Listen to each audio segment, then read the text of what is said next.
Sonic News! A new show appears! It's super effective!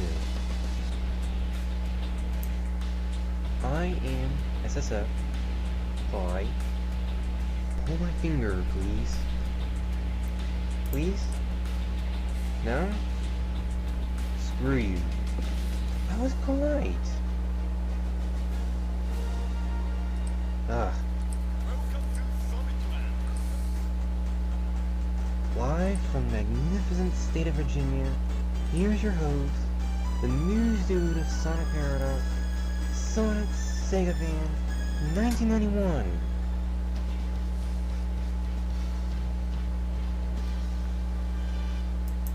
And hello everyone watching out there on Sonic Paradox. Boy, what a couple weeks this has been.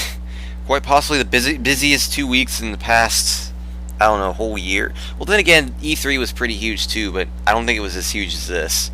But hello everyone and welcome to the post-Summer Sonic and technically Sonic Boom, but, you know, Sonic Boom, Sonic News Show. And you might have noticed that there's been a bit of an audio adjustment. For those who aren't already aware, I had a pair of headphones that broke about a couple weeks ago, and I had to replace them. And since I didn't have a Sonic News Show in so long, I unfortunately had to replace them, and I've had to redo all my audio all over again. So I am going to be asking you guys this right now. How's the audio? You know, can you guys hear me clearly? Am I too loud? Am I too soft? And this is going to be important too because, well, I have a special guest here. And I guess it's rather fitting too. It's actually the very first guest I've actually had on the Sonic News Show. And coincidentally, it was kind of related to Summer Sonic as well a couple years ago.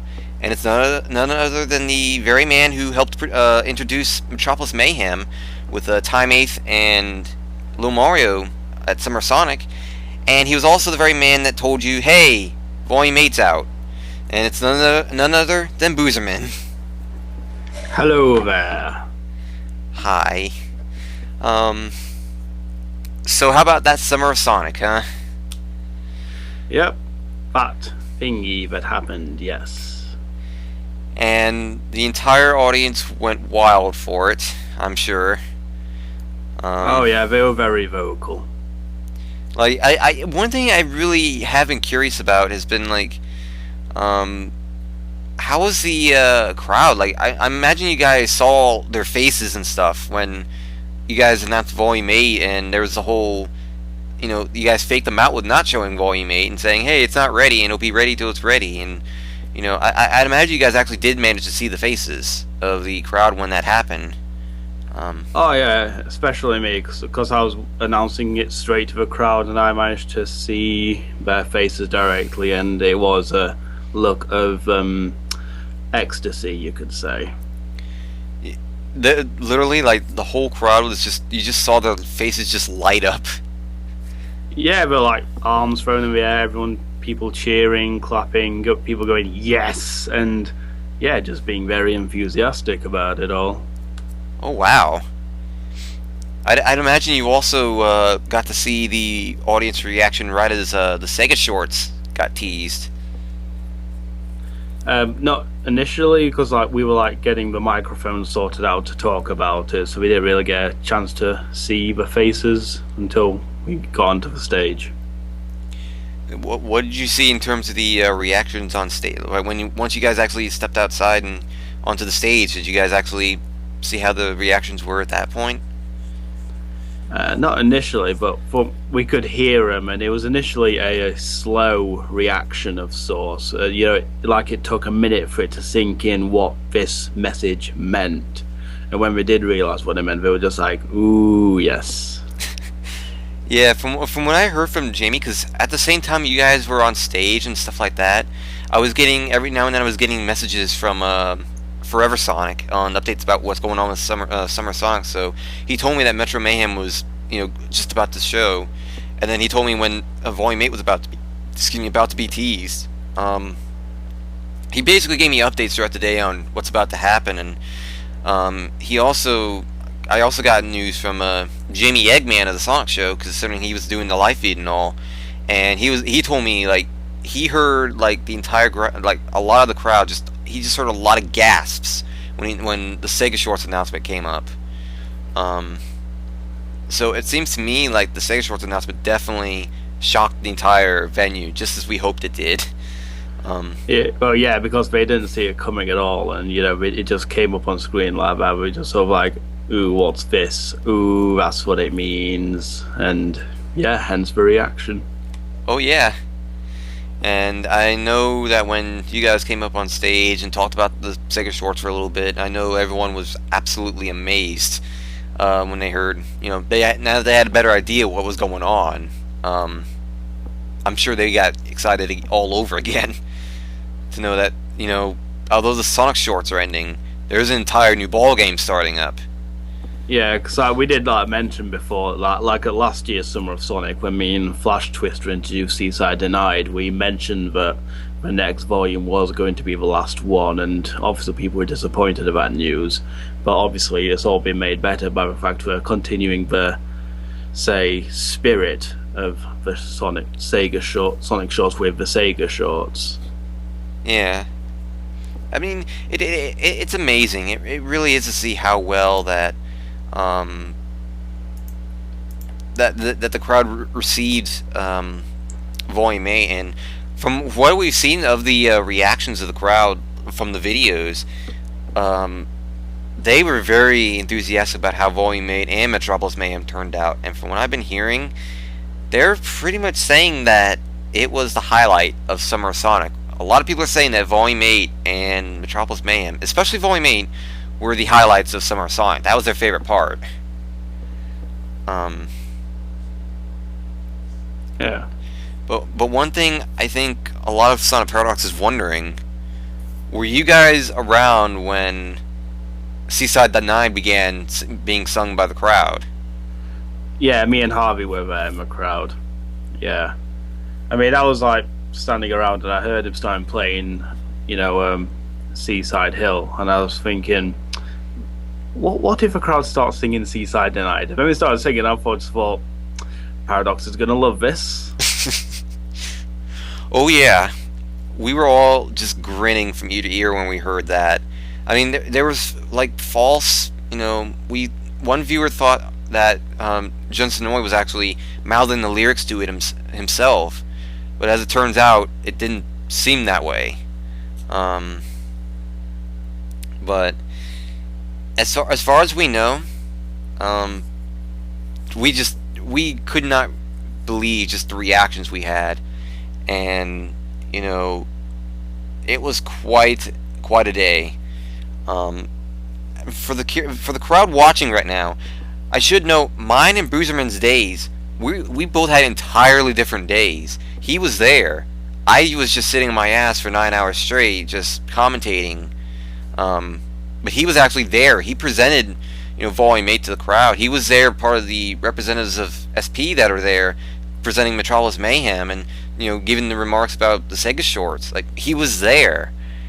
Something that, like I said, I can't say. It's like I said, me and Boozerman have two entirely different stories about that very day. And, for me, it really began the night before. I mean, it all started, I think, at 7 o'clock or so, my time, on the evening of the 2nd, when I actually got up, because I wanted to make sure I was awake for tomorrow, or the next day. So I made sure I slept late. And that's exactly what I did.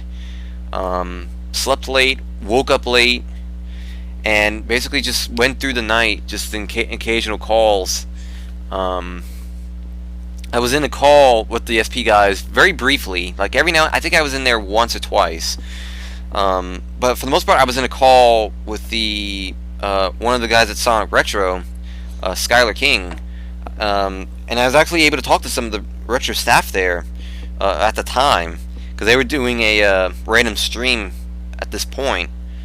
And this was before, like I said, this was overnight. This was in the hours before Summer Sonic. So it hadn't actually begun yet. In fact, I don't think I actually I think it was a few hours away before I was supposed to start getting ready and stuff. But essentially, that's how my night went. Was just getting excited, getting pumped. About 4 in the morning, I think it was about 4:45 or so in the morning, which is about the time that I actually got ready for the stream. Started up Audacity, started up the XSplit, etc., etc. Looking to see how everything was going, doing checks and all that. Everything looked pretty good. Started up Audacity, began recording, and then as about a couple minutes before Summer of Sonic was to start, YouTube decided, hey, we're gonna go into maintenance. I'm not kidding, dude. I'm not kidding. It literally happened 2-3 minutes before Summer of Sonic. We had to literally migrate. Jamie and I both had to migrate our feeds to different areas again. YouTube, his feed went over to Twitch, and my feed went over to here in the SP stream.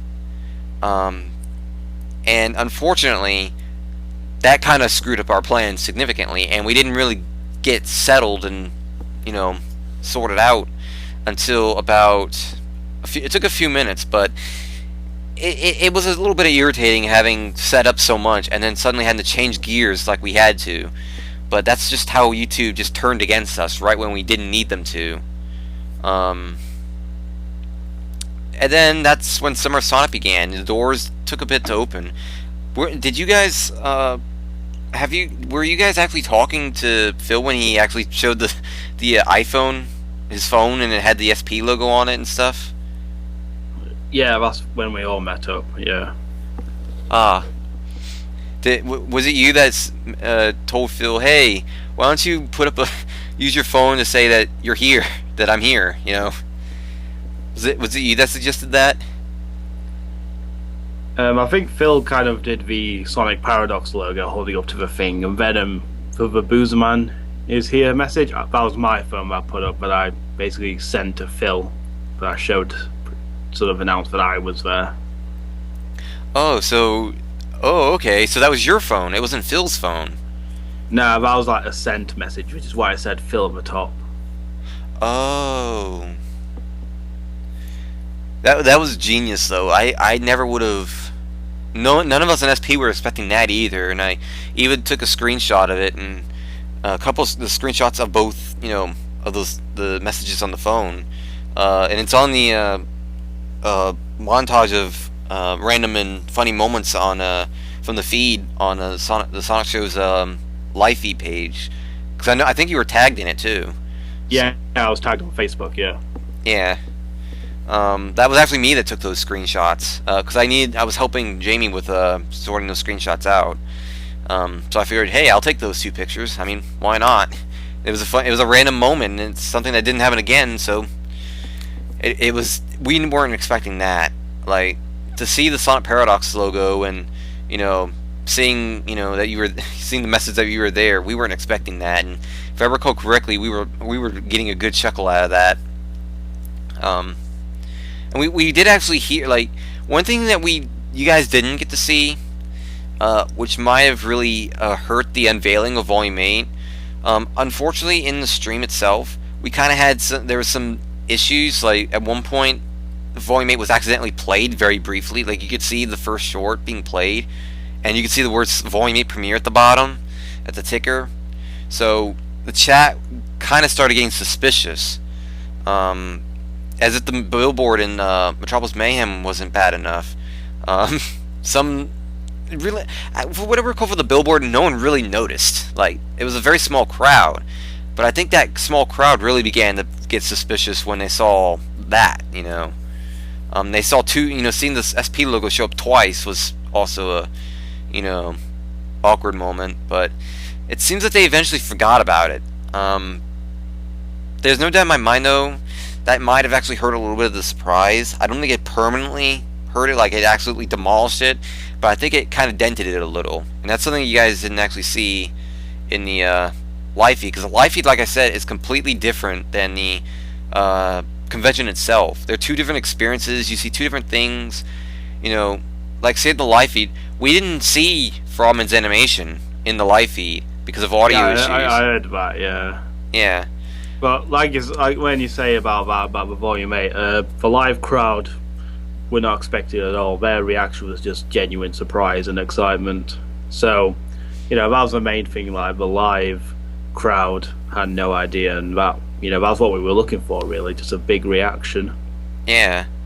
Like that's exactly what we were looking for. I mean, the Twitch chat is the Twitch chat. And that's the thing. It's nice, but it's not a genuine reaction, is I guess the way to put it. It's like it's not as magical a reaction as the crowd itself at Summer of Sonic, because you can actually hear them. You can actually just feel like you're there. It's like I said, an entirely different experience. Yep. The Twitch chat is essentially the equivalent of just a live page of YouTube comments. That's essentially what it feels like to me. It isn't really something that like I said, I can't really. I like the Twitch. Don't get me wrong. The Twitch chat was very, I guess, insightful. They had they gave us an experience we don't normally see as well. But for that genuine, magical, it's the crowd at Summer of Sonic that we really paid attention to. Honestly, that's what we cared about most of all, and we were not disappointed. It's no doubt in my mind, as someone who actually goes at the Twitch chats a lot, and I mean a lot, I know that how Twitch users are and how they tend to behave, and it's even worse than YouTube comments, honestly. Much worse. And it's like I said, they are not what we really should be paying attention to. As it always matters having feedback or so, but we wanted to hear the reactions in the crowd at Summer of Sonic. That was our main, that was what we really wanted to see. Not how the Twitch chat was going to react to it, but how the crowd at Summer Sonic was going to react to it, and we were not disappointed. From what we've heard nothing but overjoyment at it. People absolutely adored both animations. But I think the best part was when the fake credits showed up just before Yours in Comics animation came up. That was hearing the crowd cheering as if they thought, "Oh, hey, it's over with." They didn't expect to see more of it.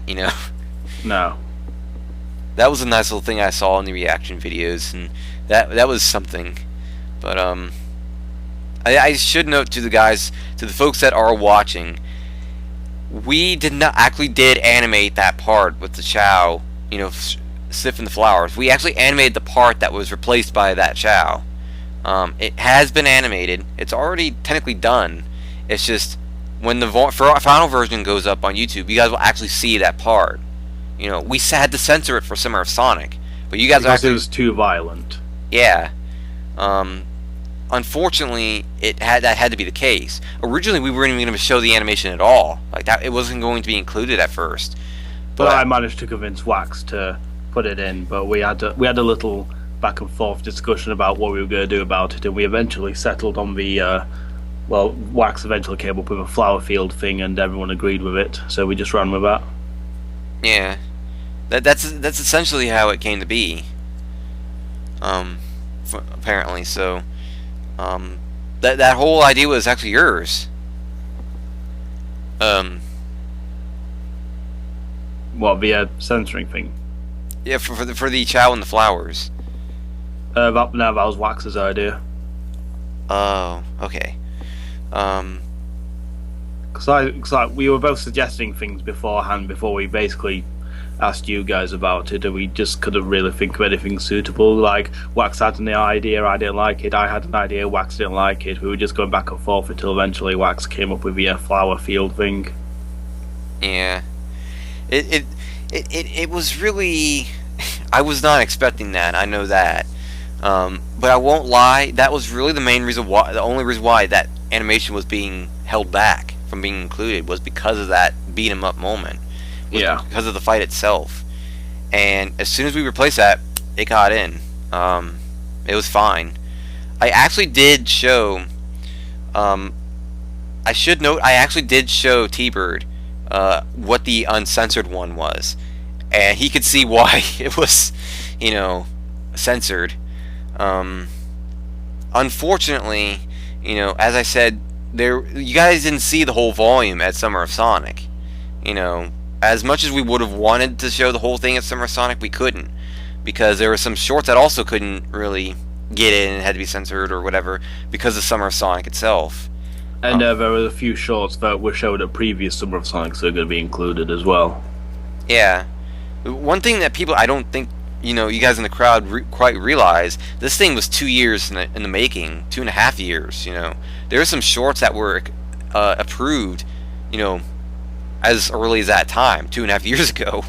So there's going to be some shorts that may seem familiar that were shown at previous Summer Sonics that are going to be in this. There's not that many. I should note, there's only like maybe 2 or 3 that were in previous Summer Sonics that are going to be shown in Volume 8. Yeah, I'm not sure about the exact number, but it's in the single digits, I think. Yeah. I mean, we should know, you guys didn't miss that much in the way of shorts, It's not like we are adding like 20, 30 shorts that you guys didn't see. It's not going to be that amount at all. It's only going to be about maybe 8, something like that, maybe 9.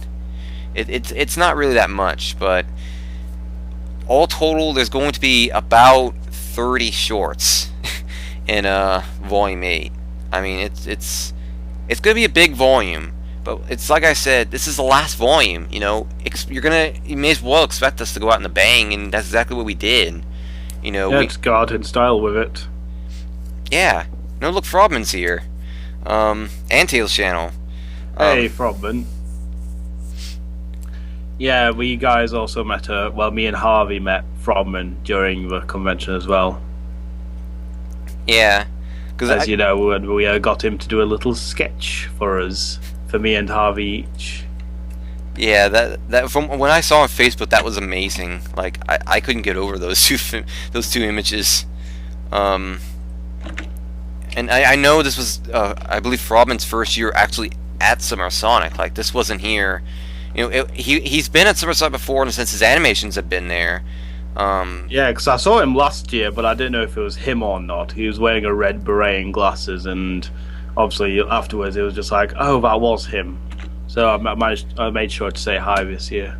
And I've just posted a link to the sketches he did for me and Harvey. But represented what would have happened if our presentation went horribly wrong, which it didn't. Thank God it didn't. Otherwise, that would have been scarily accurate. Yeah, it probably would have been in that sense. From the sounds of it, the three of you had a great time. I mean, I guess it's only fitting that Sonic Paradox and Frogman, both venues that have actually been really beneficial to Summer Sonic, in the sense that we both created such great fan animations for the convention, for the crowd, and for Sonic Paradox, Frogman and Sonic Paradox to unite at Summer of Sonic was quite fitting. Which I also noticed, and when we were talking to Frogman, since we're doing Sega shorts, me and Harvey suggested he should do a Sega to Sanshiro short for it. Yeah, I actually showed him, like, he already saw Volume 8 and Metropolis Mayhem before the convention, and that's one of the things he mentioned to me. Hey, I should make a Sega to Sanshiro short for this. So he was well aware that he should make one. Yeah, hopefully he does. That would be great. It would be a nice, because I won't lie, it would be great to see Frogman actually show up in a Sonic Paradox animation.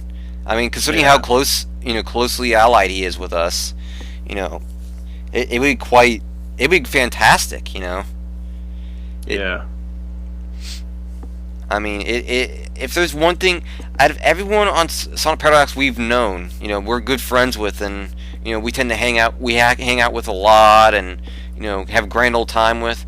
Frogman is probably the closest person we know that tends to hang out with us. It's almost as if he is part of Sonic Paradox. Like, he's just about there, It's just he tends to, stay separate from us, in the sense that he creates in brief animations, He's an unofficial member.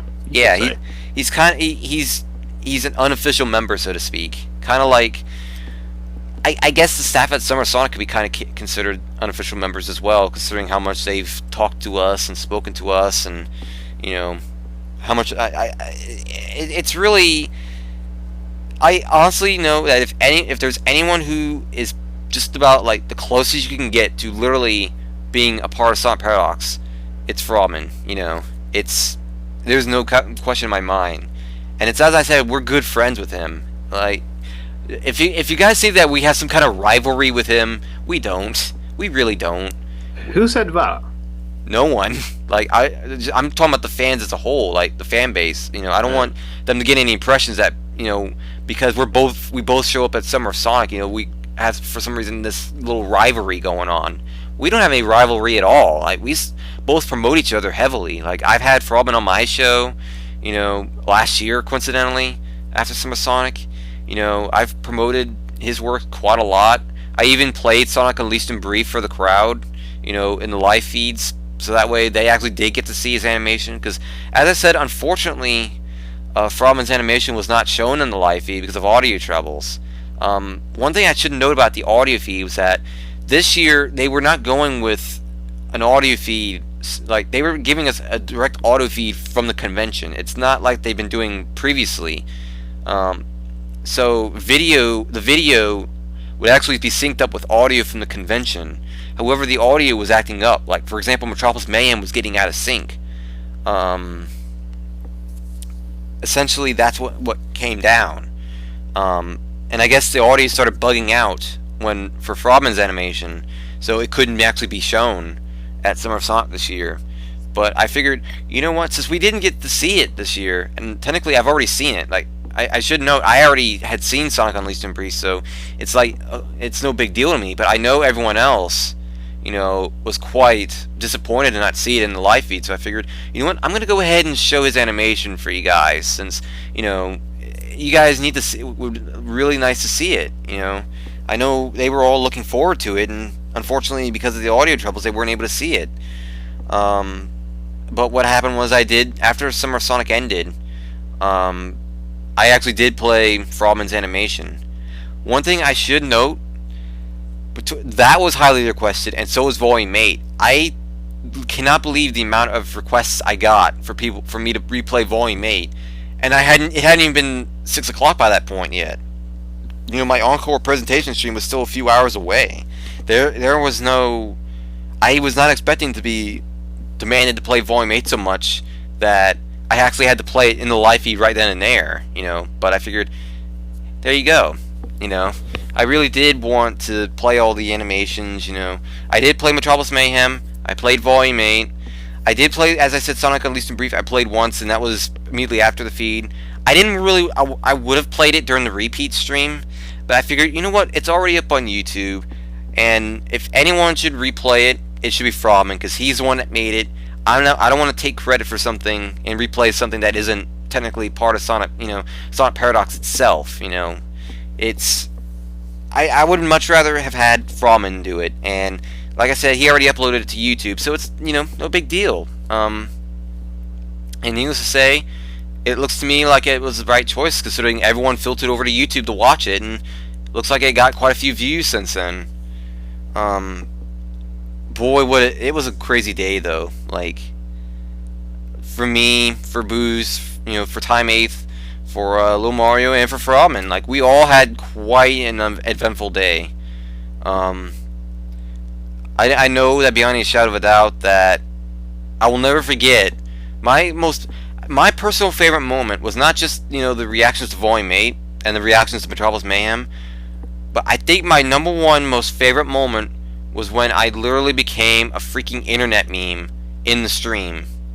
I don't think you and Harvey and Phil were actually there to see it. Like, by this point, the raffle was about to happen, and it was a blame Donnie thing. Yeah, it was essentially what happened was, from what I heard, considering you and AUK were talking stuff, because AUK did tweet out that he and you and him were in talks about secretive, confidential stuff that. Yeah, we were discussing things. That's all I'm going to say. Yeah, things were being discussed. I mean, you can freely tell me after the show's finished, since we'll be not. I won't be. It'll be just the two of us. But what happened? It'll cost you. Wait, what? It'll cost you. How much? $350. I will make sure to get my PayPal ready then. But no, it's prepare your anus, Donny. I will. I will prepare for the almighty that is the announcement from the great Bruiserman. Speaking of booze, by the way, and I don't mean actually the man booze, I mean the drink booze. From what I hear Sonic Boom had quite a bit of it. But, yeah, if he had a bar. Yeah. Yeah. By the way, I should bring this up very quickly. Sonic Boom kind of happened. There was a ghetto Sonic that danced. Yeah, I saw a bit of that and closed it. I thought, nah. Really, the Q&A was the only worthwhile thing. I mean, even their news was just... The news was literally that they brought the cutscene from the Nintendo Direct to Sonic Boom, but it was in English and it was in its entirety. Big whoop. No big deal, really. They put out another Sonic Lost World trailer that had... a new stage in it? Yeah, there was a new stage in there. It was kind of a watery mine level of sorts. Like, it definitely looked to me it was very water themed, but it didn't look like there was any water Sonic could actually jump into from the looks of it. It was quite odd though. Like, I imagine it was only a section and there was quite a bit of grinding and stuff, but they did introduce a new level, but that was really all that was in there. It just there was news that was supposed to be announced, but from what everyone was gathering, it seems to be like they had a big announcement. Like last year, they had a big announcement that Sonic Adventure 2 was going to be coming to Xbox 360 and PC and stuff.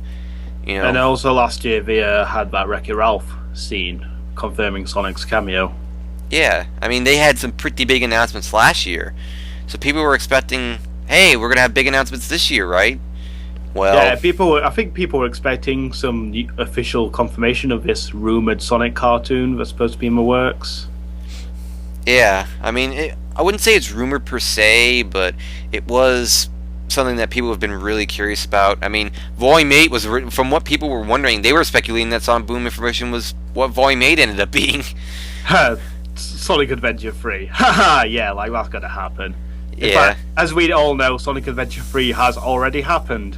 And it's called Sonic 06. Deal with it. Yeah. As much as we all want to think it's not a Sonic Adventure game, it really was. The game was very similar to it. It may not have had the name Sonic Adventure 3, but it kind of deserved it, honestly. It was essentially a Sonic Adventure game. If there's a Sonic Adventure 3, we'll see. But like a true, like a game with the actual name Sonic Adventure 3, but honestly, I don't really see that happening anytime soon. I mean, I would say like it's not gonna. I would normally say. Frogman says it has as much chance of happening as Sonic 4 has happened. Wait a minute. Yeah. What's next? Sonic 5? Who knows? Who knows? Maybe there'll be a Sonic 6 and a Sonic 7 and a Sonic 8. And then they'll go into do Sega 1 and Sega 2 and Sega... Wait. I'll wait for the references there. Not. It's bad. Anyway, I really just, you know, Sonic Boom was just, you know, it seems to me like everyone loves Summer of Sonic most of all. And I should mention real quick, the Summer of Sonic retrospective, I did announce this last night, but the Summer of Sonic retrospective will be up at the end of this month. Did you guys actually get interviewed or anything? Those guys? No, we didn't. Oh, no one ever really talked to you guys about? Not really. Wow. Because we were just like kind of wandering off and going places. Really, we sat aside a bit to get some fresh air because, like, unlike previous years, they did have some form of aircon, but they were just fans dotted around, so it wasn't proper airconned. Uh, So we just went outside every now and then, to sort of get some fresh air. yeah, it sounded to me like even Frobin said he wasn't really interviewed by anyone. I'm actually shocked by this, considering how big our ours and Frobin's presences were. I mean, I'm kind of surprised at this, but at the same time, I think they were only reserving Summer Sonic interviews for the staff, and not really, you know. Or like the big guests, the official guests. Although AA UK was looking for me at one point for something, like besides what we were discussing, it was for something else. Or him and Sven were looking for me at some point for something I can't remember, but anyway, yeah. No interviews. Oh yeah, speaking of animations, I almost forgot. You kind of had a new intro for this year. I did indeed, like I do almost every year, with 2011 being the exception. Another intro, which, as everyone knows, it was like Bandnik themed. So I thought, what Bandniks do I like that's British and from the comics? So obviously, I thought the Brotherhood of Metallic. So I decided to do something with them. Brilliant. According to Froman, he was just a small-time guest and staff, but he did get to hang out with the others in the last hour after everyone left for a group photo. So afterwards, I just went to the pub. What now? After the whole convention finished, I just went to the pub. Oh, kind of. Sorry. I was just saying it was kind of to celebrate, how well things went and stuff. Kind of a party of sorts.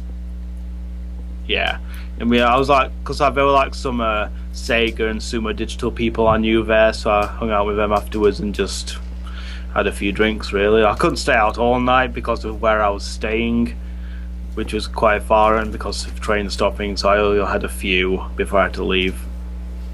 Yeah. But yeah. It was an amazing day. Like I won't lie, when it was probably the most magical and memorable 9 hours that the site has ever really gotten a chance to know. And it's like I said, like, we really did not expect a lot of the things that did happen. Like, we did not expect people to sing Seaside Tonight, and I certainly didn't expect to see everyone. I certainly didn't expect to become a meme.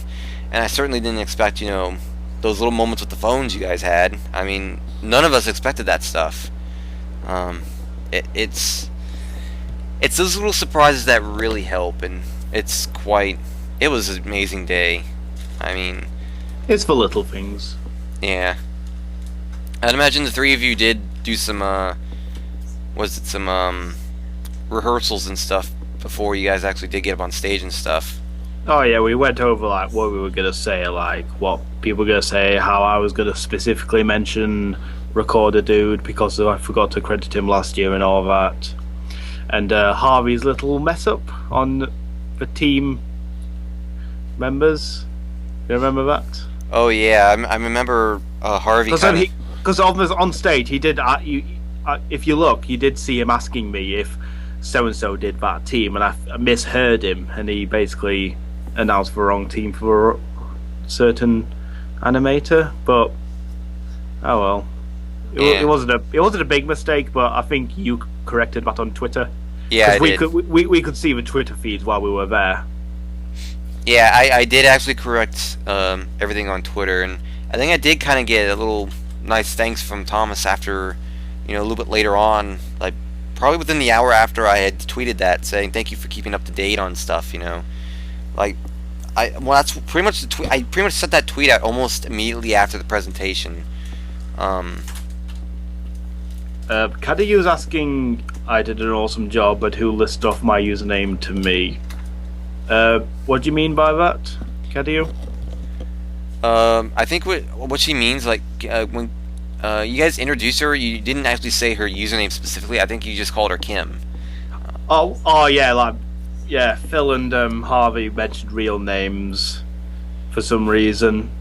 I credited Thomas Hart as recorder dude, aka Thomas Hart, just to be certain. But for some reason, Phil and Harvey were mentioning real names. But I was just thinking, people aren't gonna know who they are. Yeah, that's Even though I did tell them beforehand, like, who did so. Oh, that was White Sonic, that was Wax, that was RGX, that was, and they still mentioned the real names for some reason. yeah. I guess what happened was they're so used to being around us and saying our actual names that they were like, oh hey, we're kind of, this is a habit. um.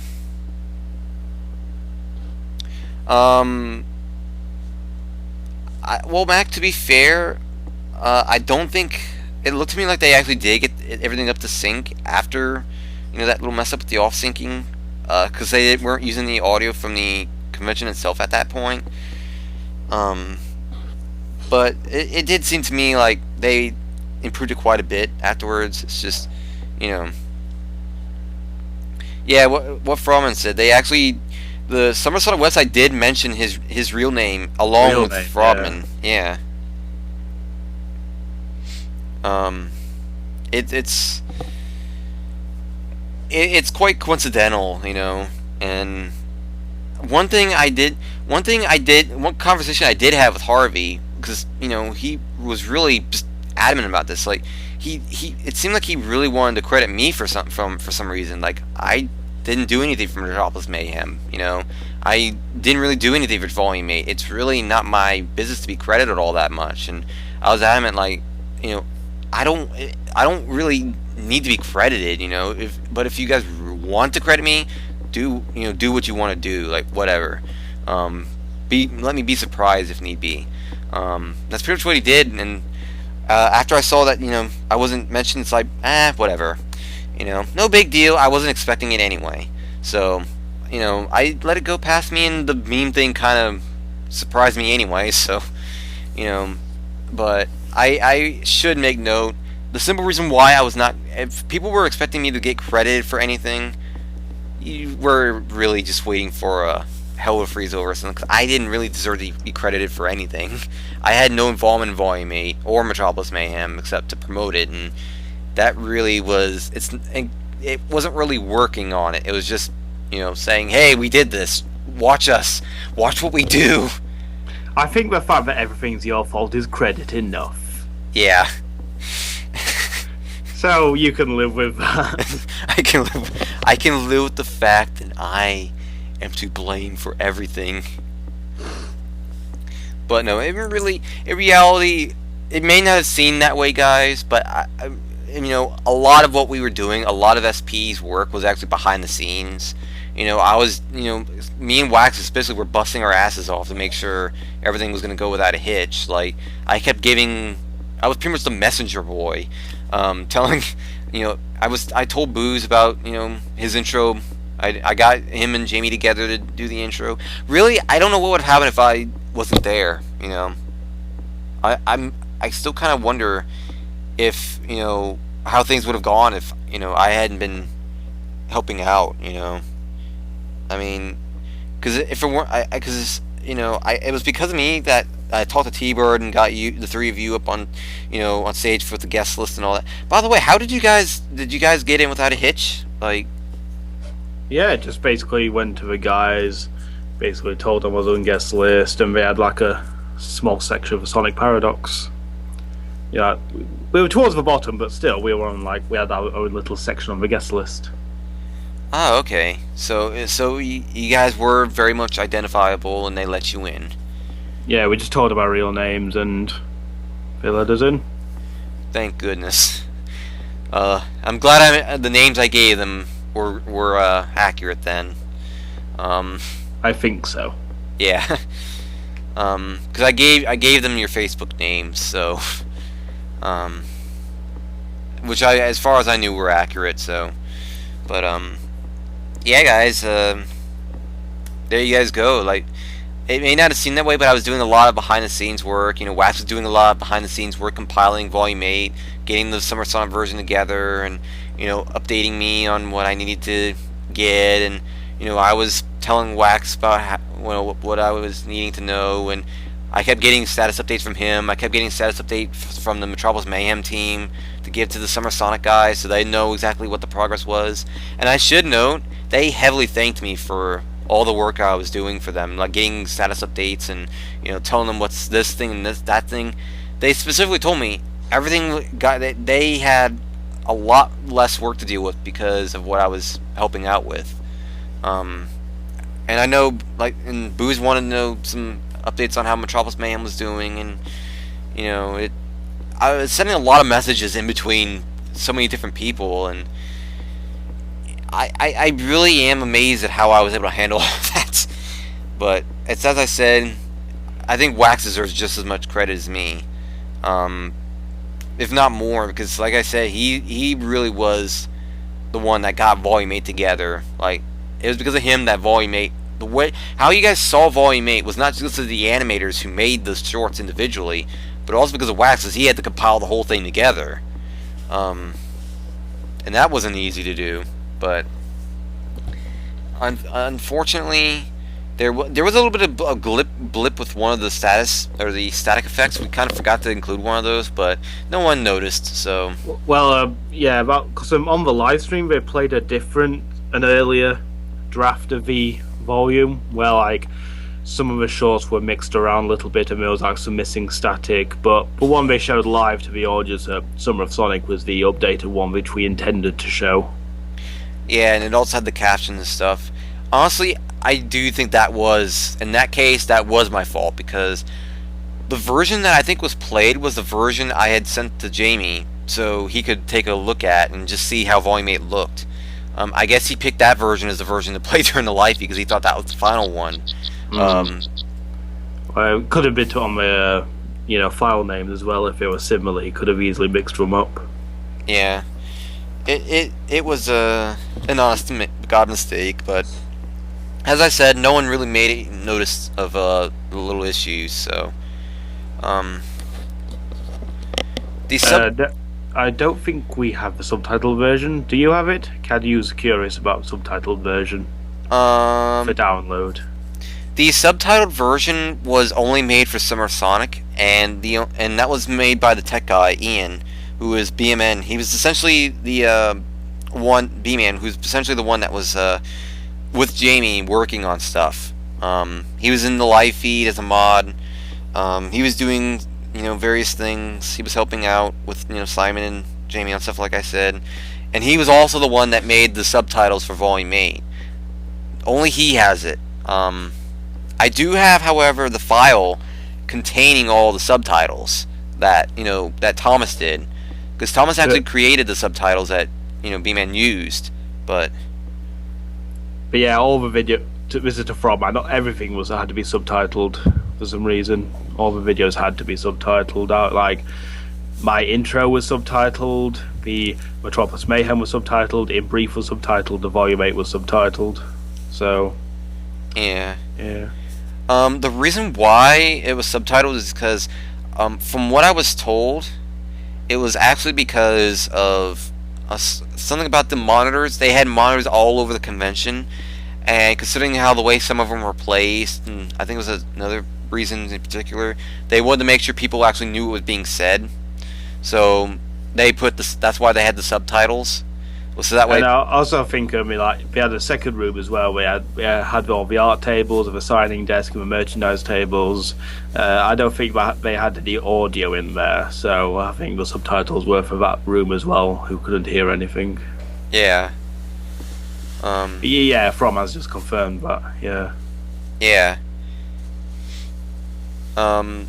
It really it's like I said, it might have been confusing for us. But you have to remember, we weren't at a lot of us weren't at the convention. Like, that's why Booze and Frauman can say this is why this happened, because they were there. They know exactly why.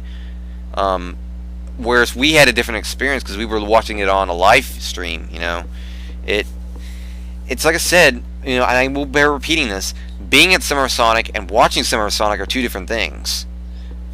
Two highly different experiences, two polar opposites. You may know what might be happening in terms of events and stuff, but you don't actually have the luxury of being there at the event. where entirely different things are happening, where you're socializing with people and etc. and stuff. Yeah, what Frogman said. It's also because the place is very noisy, so it might be hard to understand what's being said. And also, like, some things might be too quiet so people can't hear them. Like, there were parts last year during Seaside Tonight were pretty quiet and you couldn't hear what was being said. And also, that was a problem as well, because with last year's Seaside Tonight, the subtitles were at the very bottom of the screen, so they were basically cut off and no one could see them. So obviously it was a good choice this year to put the subtitles a little bit higher so everyone could see them and they weren't cut off. Yeah. It definitely... Summer Sonic 2012 was basically a lesson learned that led to this year's Summer Sonic, and no doubt about it, it went pretty much without a hitch. Like, I mean, the commentary stream went without a hitch. I can't really vouch for the official live feed itself, because certainly there were some hiccups in there that I've already mentioned. But even despite that, their stream went without very many hitches either. Like, there weren't that many issues at all in that feed too. And Summer Sonic definitely went very well. For Sonic Paradox, for Frogman, for a lot of people. And like I said, that will more likely rub off on the Summer Sonic retrospective. That's supposed to be out by the end of the month. At the end of the month. So I do know I'm going to be able to see some early previews of it, since I'm, got connections and stuff, but I don't really have... I know the official retrospective is not coming out publicly until the end of the month, because there still needs to be some post-production work, and they're still compiling stuff, etc. And the whole editing process, yeah. Yeah. It's not going to be something that's going to be coming out tomorrow or something. It'll be a bit. No. It's kind of like the same with Metropolis Mayhem in Volume 8. As I said, as Sonic Paradox has said multiple times, both animations are not going to be out, like, literally tomorrow. It's, as far as I know, Metropolis Mayhem is still getting some post-production work. I now know that there's going to be some parts that are going to be completely edited. Like, there's going to be some characters that were, like, at one point, Knuckles is going to be included in something he wasn't originally included. There's going to be some fine-tuning, some polishing, pretty much, and that'll go up on YouTube first. Afterwards, assume 2 weeks or so after Metropolis Mayhem comes out, that's when Volume 8 is going to be uploaded. And as far as I know, both are supposed to be done. Both are intended to be done by the end of the month. Hopefully, within this month, both animations will be up. I can't say for sure, though. Because, like I said, stuff may come up, and in a way, some stuff has kind of come up. But as for both animations being up on YouTube, I would not expect them, right this moment or in the next week. So I'll be shocked if Metropolis Mayhem is up within this week, but we'll see. But yeah, that's pretty much the update on both animations. They're still, getting final touches before they go up on YouTube. There's really not that much left. It's just, like I said, some post-production work and tweaks and stuff. So, but it's coming, guys. It's coming. And like I said, they'll be even more better than they were at Summer Sonic, considering, like I said, they'll be having more fine-tuning. They'll have stuff that wasn't in Summer Sonic, so. But yeah.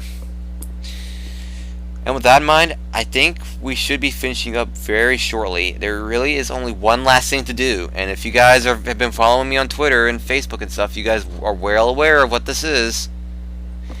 It's time to give out some codes, some Steam codes. Now, from what I know, from what happened at Summer Sonic this year, those of you that got a goodie bag, in the goodie bags for this year, one of the things that were included in that goodie bag was a free code to get 75% off Sonic and All-Stars Racing Transformed on Steam. A nice discount code for Steam. Two users who didn't already had the game and thus didn't need the codes actually gave me a pair of codes. So I actually have 2 free codes that I'm going to be giving away to you guys right now. How am I going to give away each of these codes? No, Well, we'll mention that in a minute, Mac Fox. We'll just do this first. yeah, we'll mention that in a moment, Mac. But yes, guys, how are you guys going to get these codes? Well, for each code, I'm going to be asking you guys one question. Well, I've got a question I'm going to ask as well. Yeah. But I'll do one question for one code. You do one question for the other code. Okay. So you go first. Okay. So, guys, I'm going to ask this question. I believe it's the question Booze and I actually discussed before the show started behind the scenes. So, the question I have you guys to ask, and whoever answers this correctly first gets the code. Make sure you guys have a Steam, because if you don't have a Steam, I can't give you the code. You know. So if you guys don't have a Steam, I would suggest not answering. But for those of you who do have a Steam, answer this correctly first, you get the code. Just message me on Steam saying hi, and I'll be sure to give you guys the code. Now, the question is, what was the name of Sonic Paradox? Basically, if you guys remember, I put up a special little tweet mentioning what Sonic Paradox was in early 2005, before it officially became Sonic Paradox. What was the name of that form that eventually became Sonic Paradox? And I want the entire name. Like, there were like 3 little bits that I had part of that. If it's close enough, you know, I'll be fine with that, but I asked for the entire name that I mentioned on Twitter. I mean, I could have gotten that wrong because I might have accidentally included the form software in there. So, I don't know if that was actually part of the name or not, but I assume it was. But in any case, Matt has replied with Sonic Animators. Are there any other answers? Because I want to be sure everyone at least gets an answer in before I say who's going to get it. And also my WeatherBug software is going off because there's more thunderstorms coming through. Just my luck. So, just waiting for any answers. I don't think there's any other answers by now. I think they would have answered. Or maybe they're busy looking. Cheaters! Hackers! I'm sure Booze's question will be a lot more interesting than mine, so... Like I said, Matt, it is a code for 75% off All-Stars Racing Transformed on Steam. A discount code. Sonic Drawers. Sonic Drawers? Oh boy. Well, the answer is, as from what I recall, it was Sonic Animators BBC or something like that. It was BB something. So Matt was actually the closest, but I think he already has the game. So I don't know if I can.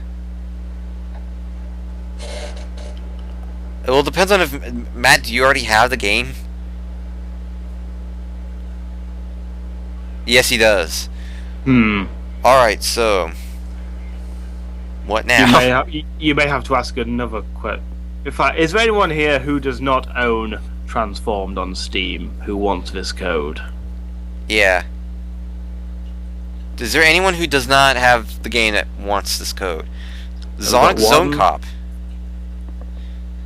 Okay. Alright, dude, well, I guess you're gonna get it then. Feel free to message me on... Send me a message on Steam. I'm SSF921 on Steam. Actually, we'll give it to him if he can answer my question. Oh, okay. So, are you ready, Sonic Zone Cop? Yes, are you ready? As it continues to thunder outside. Right. My question is... In its original incarnation, Sonic Paradox or Sonic Animators BBD, whatever you want to call it, there were 3 pretty much original members there. There was Lil Mario, Wax, and who was the 3rd person? Ooh, this is a good question. Full username. Full username. Nope, I didn't join till 5 years ago. Yeah. He didn't join until the Sonic Shorts collab was kind of Underway, yeah. yeah. So you got that question wrong, I'd say. I'll give him a minute to try and. Well, those Lil Mario and the Wax. Yeah. Who was the third person? Who was technically one of the founders of the original forums? Yeah. Although I wouldn't say, I don't know if Wax was actually a founder per se. Well, I know he was an early. Was he an early member? He was an early member. Like he was even on that forum on 2005, but I don't think he did anything for the Sonic Tribute collab, and he definitely didn't become like as embedded in the whole site until I'd say like a year or two later. Like once he took over, I think is when his influence really took off. But in 2005, he was kind of one of those members that were just part of the forum in a way. Or to rephrase the question, who did Wax take over from? Yeah. Who was the original technical owner of Sonic Paradox? Nope, they weren't at SOS. In fact, they haven't been involved in the Paradox for quite a few years since this person left. Yeah. This person really doesn't do anything on the interwebs anymore. Honestly, they've just vanished off the face of the web, and from what I've heard, I can see why. I'm not gonna go into any more details though.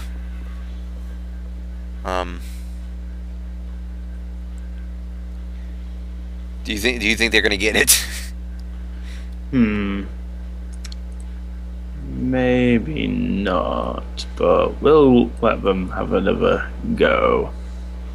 Is there anyone else who knows the answer to this question who wants this code? Yeah.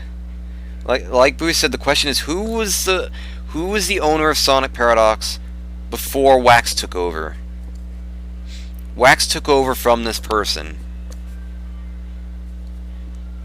Sonic does not know. Should we give them the answer?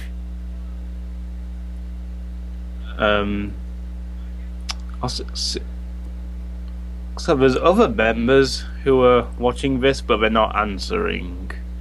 Yeah. Yeah, we've got Sonic Fan 6677 and Sonic Mundo. Oh, yep. Sonic Mundo is one of the guys that we were helping out with Sonic Boom last night. Just playing the stream reception kind of thing that I took after and looked at. So. Yeah, I think we may have to give the answer to this question because no one's answering it, right? Alright, the answer was Sweet Cat 22. Yes. She was the original person who helped put the Sonic Tribute collab together. Indeed. And she was the one that left Sonic Paradox, and although technically for a brief moment, Bitmaster actually had owned Sonic Paradox, but then he decided this is, a little too much, and he handed it over to Wax, and then took a back seat as co-owner, so to speak. Yeah. So the technical, when I think about the technical order, was Sweet Cat 22, Bitmaster, and Wax. So we've actually had 3 people that have owned Sonic Paradox technically. Yeah, I forgot that Bitmaster was one of the first members. Yeah, he actually helped animate the Sonic Tribute collab. He's one of the more founding members. So there you guys go. Now you guys know a fun fact about Sonic Paradox. Not only. So, Donnie, I think we should set up another question to sort of get Sonic this code. Yes. Let me see. Okay, I have an idea. I have a good one. In 2010, I became the official news reporter of Sonic Paradox. Who was the person that actually hired me? And here's a hint. I'm going to give you a hint for this. They were one of the Metropolis Mayhem animators. That's all the hints I'm going to give you. Who is the person that is to be credited for hiring me into the Sonic Paradox staff as Sonic Paradox's news reporter? It was not Wax. Believe it or not, it was not Wax. Is it who I think it is?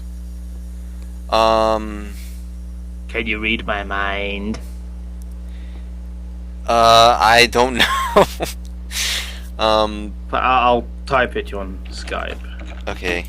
As I'm pulling this aside.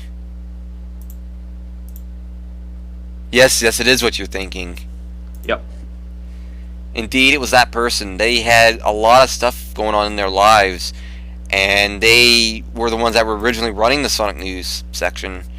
But as I said, their personal life got too hyped up, too busy, and they had to pass the reins to someone else. So they decided to do a big, a classified post, so to speak, on a SP asking, hey, is there anyone that wants to be a news reporter for Sonic Paradox? And at the time I was only 2 weeks old, so this person, I was a bit worried that this person wouldn't accept me, and it turned out that I did, because I was the most mature one out of the group. But there was one person, and they animated for Metropolis Mayhem, so I'll give you another guess or two. But they were the ones that actually hired me into the Sonic Paradox staff as Sonic Paradox's news reporter. As it's pouring down rain. So take another guess, Sonic. Yes. I'll give you another guess.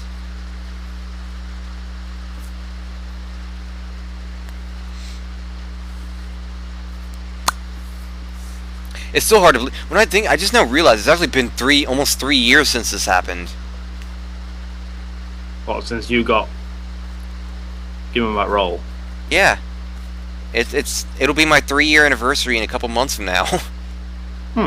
Interesting. Go figure. He's thinking.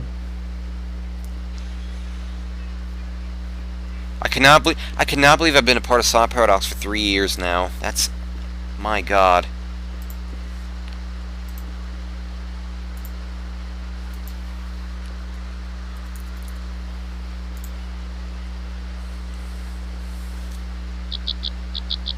Yeah, Matt kind of gave you a hint there. A very cryptic hint. Anyone else know? I gave you a very good hint. It was one of the Metropolis Mayhem animators. I should know it was one of the main 4 ones, too. If that helps any more. KDU did the credits, but she didn't animate one of the teams. She animated one of the teams in Seaside Denied, but not this.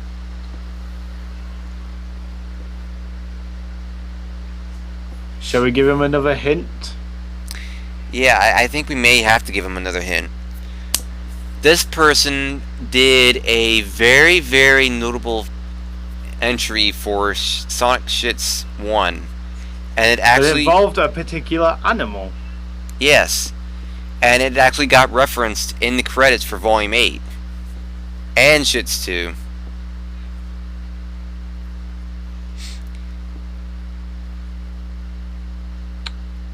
Looks like, should we just say that Matt got it right? Dafini pretty much answered it. Yeah, it was RGX, essentially. Richie. Yeah. Notable for crabs! Woo! Alright, yeah, okay, here, let me think of another question. Alright. Here's an easier one, I think. In Volume 7,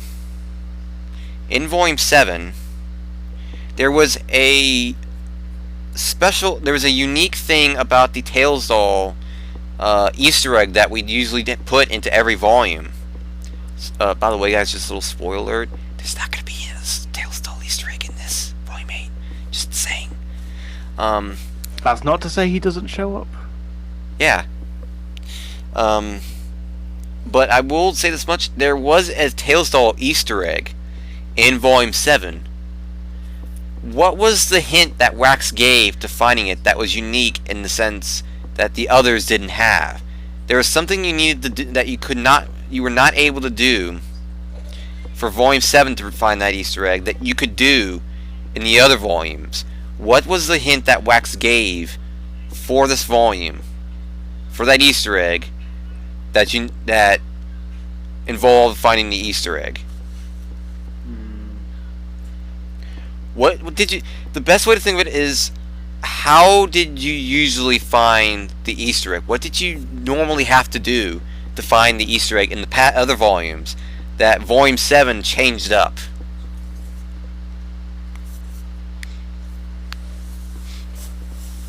Got to give it a little bit of thought, because there's something you had to do. There's an action you had to do in previous volumes that gave you the Easter egg that this one, that Volume 7, didn't do. No, it was not after the credits. There was an Easter egg in one of the shorts for Volume 7. This is quickly turning into a trivia contest, isn't it? Yeah. Nah, not after the credits, was it? No, it was not after the credits. It was actually in a short for Volume 7. It was in the Because We're Sonic Heroes short. Ah, that one.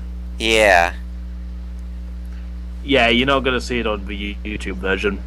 Yeah, exactly. The hint that Wax gave is that you couldn't click on it. If you guys remember, in every single Easter egg, you were able to click on something and it will give you that Easter egg. In Volume 7, you were not able to click on something. You were not able to click on a secret thing that sent you to the Easter egg this time. So that was the hint. You could not click on it. But let me we're gonna get these codes out, people. We are going to send these codes out somehow. I'm thinking of another question right now. Yeah, so am I. Nope, that's not the answer.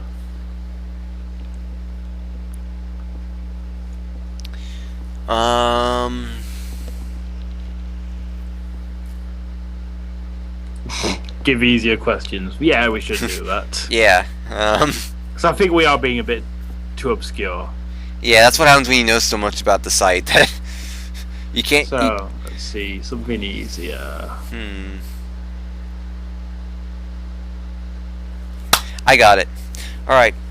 What happened? What did we debut at Summer Sonic 2009? What did we actually show off at Summer Sonic 2009? Our very first year at Summer Sonic. What do we actually do for our first year and present? There's a good question. That's something you can actually find out easily.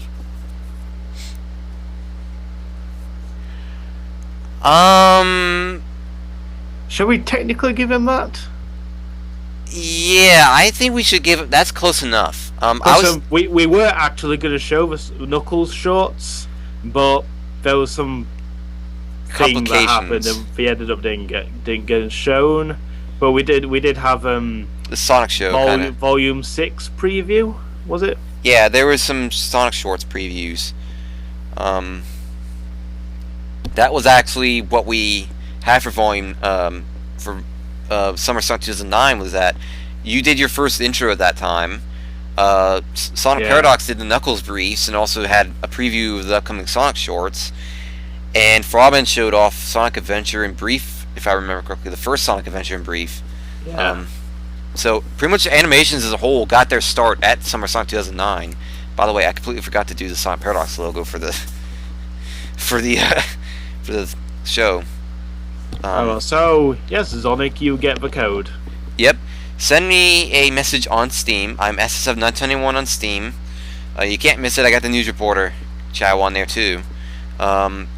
Just message me on there. Now, I do have another question for folks who might want a second code. And this one's going to be interesting. Shocker X, as everyone knows, animated Nazo Unleashed. However, one thing that he's a little bit less known for, in the sense that people aren't aware that he actually created this short. What short did he actually create that ended up in Volume 6? In the end of Volume 6. It was not the 4Kids one. That's your hint. But there was a short that was seen towards the end of Volume 6 that only he animated. And that's something that people don't quite know him for. They know the short, but not the guy who made it. What did he make? What was the name of it? What was it about? Yeah. And it's a very notable one because it's one of maybe 2-3 shorts that people remember from that volume. And from what I could see, I believe I've gotten notification from Sonic himself telling me, giving me a his invite, so I do believe I've gotten his Steam now. So I'm waiting Come on, for guys, this is technically an easy one. Yeah, this isn't that hard of a question. You guys should, it's 75% off All Stars Racing Transformed PC. I mean, I know it's not the game itself, but it's pretty damn close, right? You still get it for cheap. Stop being cheap. Yeah. Cheap, cheap, cheap, cheap. Cheap, cheap, cheaps. Stop being cheap, you cheap asses. It's cheap. I don't want to have to ask this to the guys on Twitter. Oh, we have a new member. Maybe he wants the code. Yes. Whoop.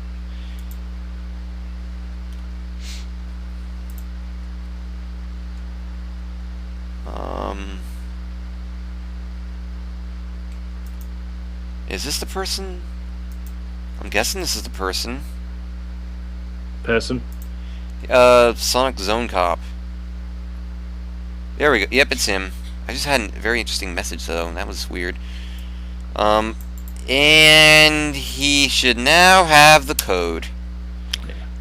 Yeah, Mega Reaper, you're late by about an hour and 15 minutes. Yeah. But Mega Reaper, do you have a Steam? If you have a Steam... More specifically, do you have a Steam account, and would you like a 75% off discount for All Stars Racing Transformed? Unfortunately, he doesn't. He doesn't have Steam. Is there any... Should we just do a free-for-all at this point? Yeah, if anybody wants a code, we'll put out a interesting question. See. Yep, how to create your own Sonic fan character was the answer. Yeah. But I'm going to go... My goodness, my weather bug is just bugging me. No pun intended. But for those who want the code, I am going to throw it out on Twitter.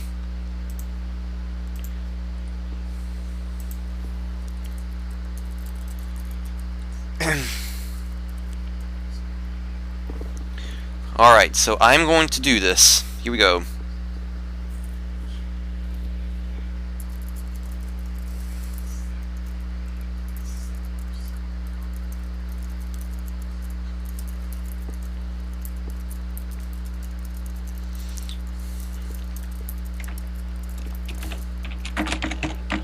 Alright.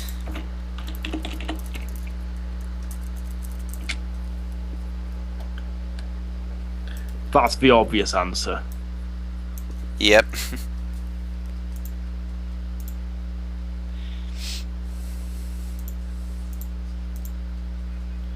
Alright, so...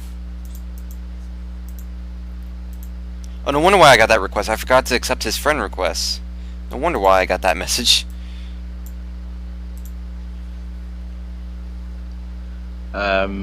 Yes, I think the code does work with sales. It should. The code does work with sales. All you need to do is put it into on Steam at the top. Like you should see games. Like, let me show you. Here's a corner of Steam right here on my computer.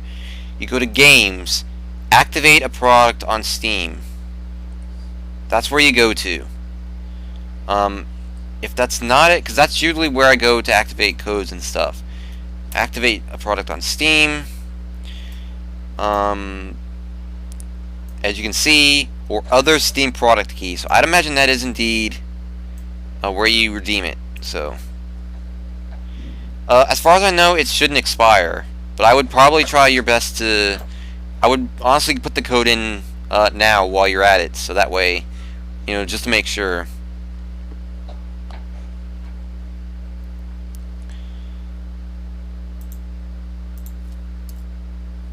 In any case, let me make sure I got this code in correctly. Yes, I do. And the other code has now been sent on to Twitter as a free-for-all. So whoever gets that code first will be a lucky winner, I guess you could say.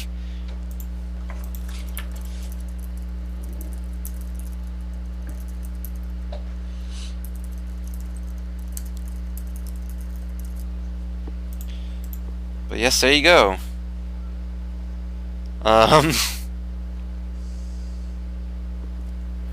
So, this album thing of Mac Fox's. Yeah. By the way, I demand a Sonic Show badge live on air. I don't care. I'm demanding a Sonic Show badge. I demand my badge. That's a random note. But yes, Mac does indeed have an album coming out. It is called well, it doesn't have an exact name. It has a technical name as it's an 8-bit Sonic 2 piano / electronic album of sorts. That's pretty much what it's called for the most part.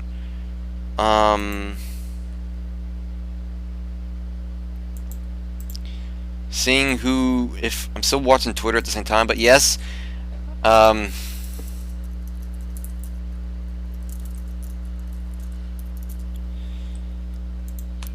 with that in mind, though, it's apparently his album is really taking off. Recorder Dude and SBO Chaos definitely put a lot into that album. So, there you go. According to Sonic Zone Cop, the sale expires on September 1st. So there you guys go. Redeem them while you can. Yeah. Which that reminds me, you know, we got like some other codes as well from the bags that we got given. So basically, if there's any Paradox guys who still don't own Transform, they want a code, message me and I'll sort you out with one. Yeah. Because we got given a few codes for some Paradox members that I've got to give out. Yep. Like the SP guys are going to be getting some goodie bags as well. So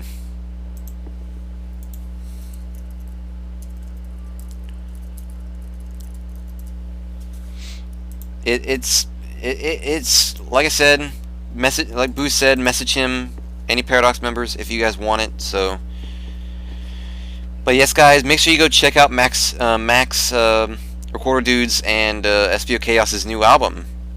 It's really taking off in popularity and everything. The article on SP will tell you more. So there you go. But I think that's all we have really to talk about. As far as I know, like, we've talked all that we could about Summer Sonic. You know, as I said, we didn't really.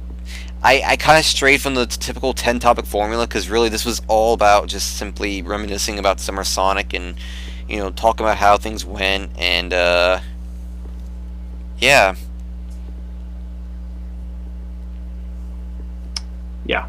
Yeah. So with that, I do want to mention really quickly, very much thanks to Booze, Phil, and Harvey for taking their time out to actually, you know, present both animations at Summer Sonic this year. It was really actually T-Bird's idea. He actually came to me saying, "Hey, you guys want to present the animations?" You know, it was actually something we didn't count on. Like, apparently they were really, you know, they wanted to know if there was any of us that were going to be at Summer Sonic this year to present it, and it just so happened at the time, you know, I had already been messaged from, I think Harvey and Booze wanted me to get in contact with them about it anyway, so, especially Harvey, he really wanted me to get in contact about it, and I managed to talk to him about it. They got added to the guest list, and then a couple days later, Phil was the same way, and he wanted to get put on the guest list so he can go. And the rest is history. So, but big thanks to the three of you guys for taking your time out to go present these, because I know it wasn't. It was quite a bit of a long day that day, so. But yeah. Yeah, no worries. We just did what we had to, really. It was like just to benefit the Paradox, really. Yeah. I mean, I do hope, all of you enjoyed Summer Sonic, because as far as I know, this would probably be the last time I'll be mentioning Summer Sonic, as a whole this year. There might be some post-Summer Sonic matters I might still bring up every now and then on Twitter. Or like when the retrospective comes out. Yeah. Like, if I absolutely need to mention it, I'll mention it, but after this point, the Summer Sonic discussion is going to be severely trimmed down now, since it's over with, and it's time to move on and look forward to that game, Lost Worlds, that, everyone's kind of forgotten is going to be running out the year, really, so... And we will look it out for the unannounced third title, whatever that may be. Yeah. Which I may or may not know something about, but anyway. Yeah, he knows stuff. And also special thanks to Frogman for actually giving us a little bit of his perspective at Summer Sonic in the course of the stream. If you guys missed his guest appearance after Summer Sonic 2012 last year, make sure you go check it out. It's on YouTube and even on Radio Sega Media. And I'm sure Frogman would gladly join me for another Sonic News show in the near future as well, if he also wants to. As far as I know, though, the only other discussion about Summer Sonic will probably be happening whenever T-Bird guest stars on the show. Because as far as I know, me and T-Bird were in cahoots about possibly having him on the Sonic News show as well sometime after Summer Sonic, so maybe the Summer Sonic discussion may not end here, maybe in the episode T-Bird's on, he might want to be on. I mean, I don't know yet. But yeah, Frogman, how dare you force your way? You didn't even bring the lube. Yeah, why you bring no lube? It offends us that you didn't bring us our gift of lube.